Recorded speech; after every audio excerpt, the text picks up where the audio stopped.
on your Instagram, you're posting a lot of encouragement, like to people in general or to other women who are in like your kind of phase of life, like kind of pioneering the career thing. And you talk a lot about, or at least I've seen some posts about like silencing that inner critic and then silencing the voices that are not good speaking into your life. Like, you know, like not caring about what other people are saying. Like, could you speak to that journey a little bit? Because I know that you are not alone in that. Yeah. I think that's something that everyone struggles with something. That, like at some point in their life, if that's not an ongoing thing, you know? Oh, sure. I think for me, I think everybody has that voice in their head that's like, oh, that's not a good idea, like that's not good enough, whatever. But I think to me, that's already there a lot.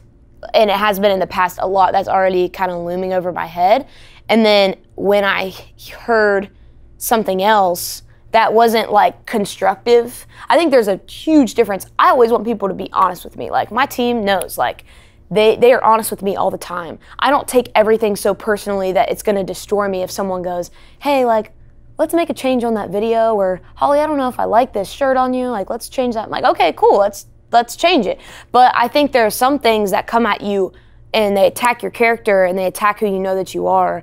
And when things like that happen, it's like a double load for me because I'm already really hard on myself. So I think I've had to learn how to take that off of me, like that pressure, and tell Jesus about it. Like, I know that sounds really generic, but up until probably a year or so ago, I had never really gotten quiet before God and just started telling him every thought that was coming to my head.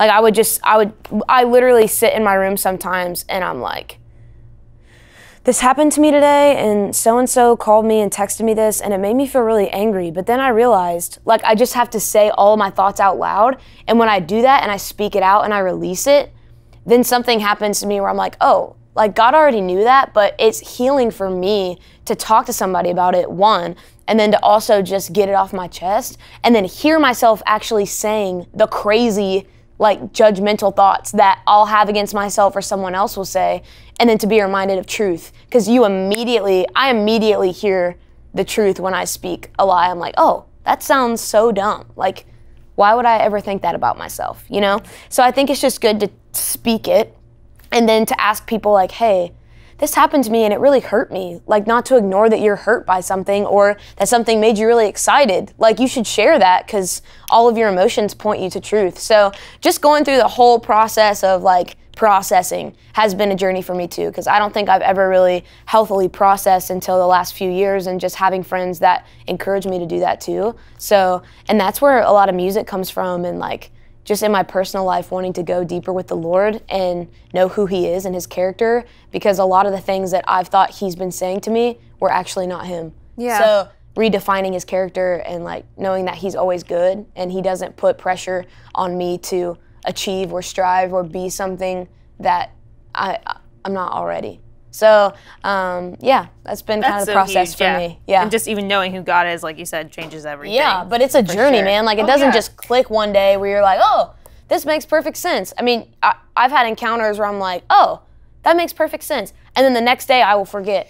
And I'm like, God, please remind me what that was. Like, what was that? So that's why it's so good to talk about it with people. And I journal. I don't journal like every detail of every day, but when something happens, I try to write it down and remember, and just in my mental kind of like, you know, file folder in there. I do. Yeah, go back and try to think. Yeah, but that's kind of the basis of where I've been and kind of what I'm trying to be better at. Yeah.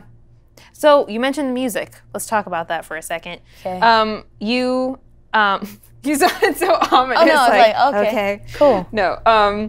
So I've noticed your voice on a lot of songs, like collabs, like Capital Kings, the new Peabod. Were you on his stuff? I think. And it's funny because I'll just be listening to new stuff, and I'll be like, I know this voice. And then I'm like, oh, it's Hollyn. So like, how has all of that been? How has that come about? Yeah, it's been kind of crazy. One, I mean, I'm always honored when people ask me if I want to be a part of something they're doing. I think that's special because that just means a lot to me. I'm honored by that. So to be a part of somebody else's heart and their work is not something that I take lightly. And two, this year has been kind of different for me. I'm going through just a lot of great things like and growth, and I feel like God is asking me to do a lot of things counterculturally that don't really make sense to some people, but to me, I'm like, okay, I'm gonna take a break here, and then I'm not gonna do this here, and we're gonna do this here, and just listening for what the next thing is. And a lot of this year and last year was just waiting for the right time to release stuff. And during that time, a lot of people approached us, like Chris McClarney with Jesus Culture. He's like, hey, we're just great friends anyway. And he's like, hey, would you wanna come sing, you know, on my record? I'm like, yeah, duh, like I love you, of course. And then, you know, Phil Wickham and a couple other of my friends are just like, hey, would you want to come do this? And it wasn't me like seeking it out. It was just in those moments, I needed those songs more than they knew I needed them. So for me to be able to go back and listen to songs, and they like are mile markers in my head of like, I remember where I was when Phil asked me to sing that song with him. And like, I needed that song, you know? So it's just been crazy, man, to be a part of those. And I love collaboration. I think it's cool to be able to be a part, like I said, of someone's heart and their art and what they want to put out to the world, so. Yeah. And so you mentioned saying no to certain things. And when you got in here, you were talking about how like you have a little bit of a break coming up this fall. And you mentioned that you scheduled that out like pretty far in advance. And I think that that's huge. Like people don't always take the time to say no to things or carve out like rest for themselves. So is that something you had to learn, or is that something you went into your career intentionally like, I want to do this? Or is that something that God's been kind of like the journey you've been on with him? Yeah, I think for me, last year I was in a really, really dark place. A lot of things had happened to me, and you know, it was just a time where I got to a point where in my career and in my personal life and in my family life and just all around, traveling, everything, it was such a burden to me to bear that I'm like, I don't want to make it worse on myself and the people around me to have to be around me when I'm not okay, like I'm not healthy, and I need to just step back. And I was like, okay, I need to take this sabbatical, and I took a break in January and February, and November and December kind of, but I still had stuff I had to do. So January and February, I completely took a break, and in that time, God just downloaded to me so many things that I'd been praying for and asking for, and that was after I decided to say no to relationships, to business stuff, like everything. And God was just giving me all these ideas, and these plans and songs and just all kinds of stuff, and just reviving me again. And when I say that, I don't say it lightly. Like I was in like the lowest point of my life, and God pulled me out of all of that and gave me new eyes to see everything. And so in January and February, all that kind of changed. And during that time, he said, you'll do this again in September. Like, take a break in September. And that's kind of weird because in this industry and as a musician, you don't just like not take tours. You know what I mean? I guess that's like, you know, that's how we make our living, touring, you know, your job, right? Selling merch on the road, doing shows, whatever. And that's great, I love it. But I also knew like every time I tried to say yes to a tour, everything inside me would be like, no. And I would think of myself sitting on a tour bus in September and going, I knew God told me not to do that, and I did it anyway. And I did it because I was afraid. And that is not a place I want to be, and I don't want to make a decision based out of fear. So I had to say no to like a lot of tours that, you know, would have been good, but I really don't feel like I had a place there on the tours that were given to me. I was like, oh, you know, these are great, and I love these people, but I don't really feel like that's where I need to be right now. And I didn't really know why, but for the remainder of this year so far, God's been revealing a lot of stuff to me, and just me having to walk out that promise of what he said in January is going to be birthed in September.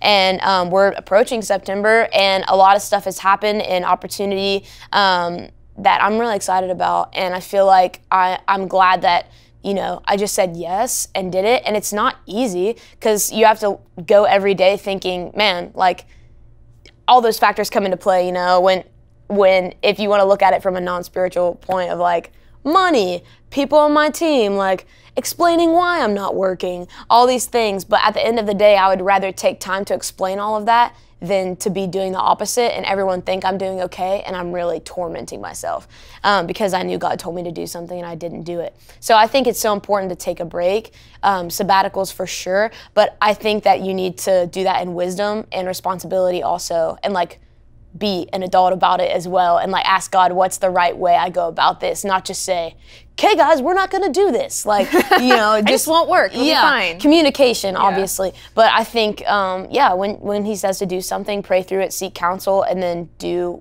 the best you can to follow through with that, and just trust your gut.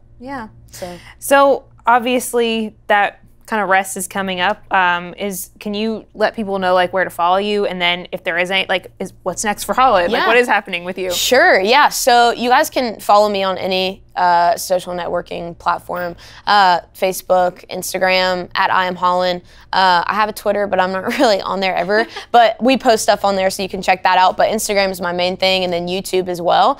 But we are actually working right now to finish things up. So by the time I hit that break in the fall from touring, we're gonna have a lot of content that's coming out. So we have some surprises coming, but that's about all I can say right now. So that's exciting. Yeah.